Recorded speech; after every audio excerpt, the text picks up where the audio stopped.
महाराष्ट्र राज्य शालेय क्रीडा स्पर्धा 2017-18 तसेच महाराष्ट्र फुटबॉल मिशन 1 या दोन्ही स्पर्धांवर बहिष्कार घालण्याबाबत क्रीडा शिक्षकांची सभा सांस्कृतिक भवन येथे पार पडली। राज्य शैक्षणिक धोरण 1986, शैक्षणिक आराखडा 2005, महाराष्ट्र शैक्षणिक आराखडा 2012 नुसार आनंददायी शिक्षणाचा मूलमंत्र म्हणून कला व क्रीडा विषयांना शालेय स्तरावर महत्त्वाचे स्थान देण्यात आले आहे।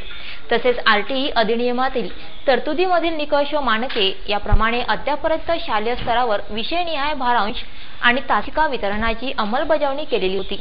शालेय शिक्षण विभागाचे तत्कालीन आयुक्त धीरज कुमार यांनी परिपत्रक जारी करून क्रीडा विषयाला आतापर्यंत वितरित असलेल्या तासिकेमधील 2 तासिका कमी केल्या। तसेच येत्या शैक्षणिक सत्रापासून कला क्रीडा विषयास आठवड्याला 2 तासिकांचे वितरण करण्याबाबत निर्देशित केले। त्यामुळे शिक्षकांवर अन्याय झाला आहे। शैक्षणिक वर्षामध्ये 85 खेळ व क्रीडा प्रकार आहेत। त्यामुळे कमी तासांमध्ये विद्यार्थ्यांना क्रीडा शिक्षण व प्रशिक्षण देणे शक्य नसल्याने क्रीडा शिक्षकांनी शिक्षण विभागाच्या या अन्यायकारक निर्णयाचा निषेध केला आहे। तसेच आगामी काळात होणाऱ्या महाराष्ट्र राज्य शालेय क्रीडा स्पर्धा व महाराष्ट्र फुटबॉल मिशन 1 या दोन्ही स्पर्धांवर बहिष्कार घालण्याचा निर्णय घेतला।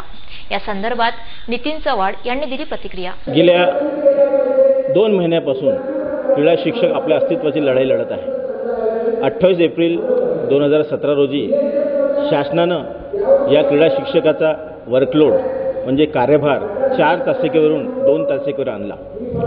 खऱ्या अर्थानं विद्यार्थीभिमुख असलेला हा अभ्यासक्रम, ज्यामुळे विद्यार्थी बंद खोलीतून बाहेर येऊन काही वेळ मैदानावर खुला श्वास घेत होते।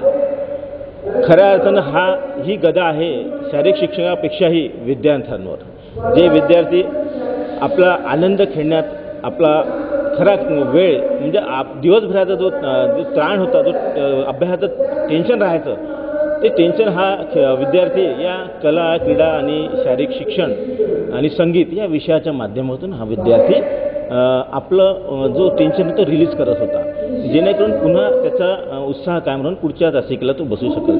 परंतु शासनाने अचानकपणे हा घातलेला घाला पाहता खऱ्या अर्थानं शिक्षकापेक्षाही जास्त नुकसान विद्यार्थ्यांचं आहे। आणि आपण पाहिलं की गेल्या अनेक दिवसापासून अनेक घटना घडत आहेत।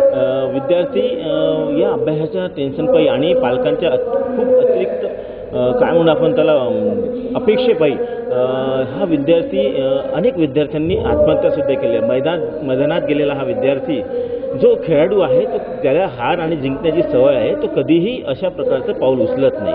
मी शासनाला या ठिकाणी पुन्हा एकदा विनंती करू इच्छितो, अमरावती जिल्हा शारीरिक शिक्षण क्रीडा विषय समिती आणि अमरावती महानगर शारीरिक शिक्षक संघ तसेच कला, क्रीडा, शारीरिक शिक्षण समन्वय समितीच्या वतीनं की आरोग्य आणि शारीरिक शिक्षण शिक्षकांचे तास आहे आणि कला शिक्षकांचे आणि संगीत शिक्षकांचे जे तासिका आहे ह्या पूर्ववत ठेवण्यात